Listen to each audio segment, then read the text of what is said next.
Hi friends, welcome to computer tips. இன்றைக்கி நம்ம பார்க்க போகிறது ஒரு சாஃப்ட்வேர் எப்படி ஷார்ட்கட் மூலமாக ஓப்பன் பண்ணிக்கலாம். அதாவது மவுஸு இல்லாமல் கீபோர்டு மூலமாக எப்படி யூஸ் பண்ணிக்கலாம், ஓப்பன் பண்ணிக்கலாம். அந்த சாஃப்ட்வேரை எப்படி ஷார்ட்கட்டில் ஆட் பண்ணிக்கலாம் அப்படின்னு சொல்லி தான் பார்க்க போகிறோம். அது ஃபஸ்ட்டு நீங்கள் என்ன செய்கிறதுனா, ஸ்டார்ட் பட்டன் அமுத்திக்கிங்க. இங்கே பார்த்தீங்கன்னா இத்தனை சாஃப்ட்வேர், நிறைய சாஃப்ட்வேர் இருக்குது. உங்களுக்கு எந்த சாஃப்ட்வேர் தேவை இருக்குதோ அந்த சாஃப்ட்வேர் ஷார்ட்கட்டாக ஆட் பண்ணிக்கலாம். இப்போ நான் ஃபோட்டோஷாப் கிளிக் பண்ணுறேன், ரைட் கிளிக் பண்ணிவிட்டேன். இதில் ப்ராப்பர்ட்டிஸ் போய்ட்டேன். Target, starting, shortcut key, run, comment, நிறைய ஆப்ஷன் இருக்குது. இதில் இந்த ஷார்ட்கட் கீயில் கிளிக் பண்ணிக்கிங்க.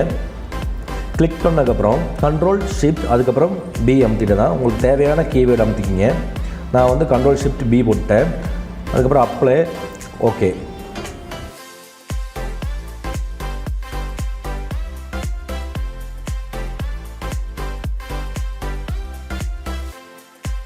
இப்போ கண்ட்ரோல் ஷிஃப்ட் பி அடிச்சுன்னா பார்த்துங்களா, ஃபோட்டோஷாப் ஓப்பன் ஆகுது.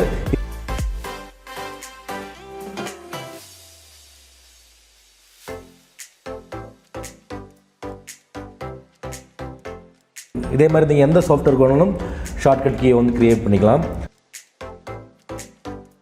அடுத்து நம்ம இந்த இடிஸ் 5க்கு ஷார்ட்கட் கீ க்ரியேட் பண்ணுறோம்.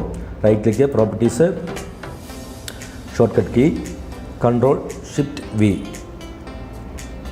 நீங்கள் வி போட்டுக்கலாம், அதே மாதிரி டி போட்டுக்கலாம், இ போட்டுக்கலாம், எது வேணாலும் போட்டுக்கலாம். நான் கண்ட்ரோல் ஷிஃப்ட் வி போட்டேன். Apply, okay. இப்போ கண்ட்ரோல் ஷிஃப்ட் வி அடிச்சுன்னா பார்த்தீங்களா எடிஸ் ஓப்பன் ஆகுது.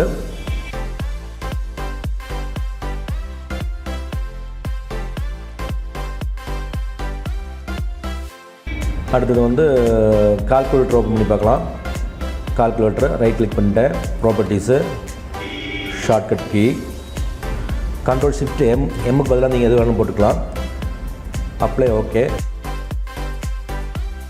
கண்ட்ரோல் ஷிஃப்ட் எம் அடிக்கிறேன், பார்த்தீங்களா கால்குலேட்டர் ஓப்பன் ஆச்சு. இதே மாதிரி நீங்கள் எந்த சாஃப்ட்வேருக்கு வேணாலும் நீங்கள் இந்த மாதிரி ஷார்ட்கட் கீவி அப்ளை பண்ணிக்கலாம். இந்த தகவல் உங்களுக்கு பிடிச்சிருந்ததுன்னா லைக் பண்ணுங்கள், ஷேர் பண்ணுங்கள், சப்ஸ்கிரைப் பண்ணுங்கள். தேங்க்யூ.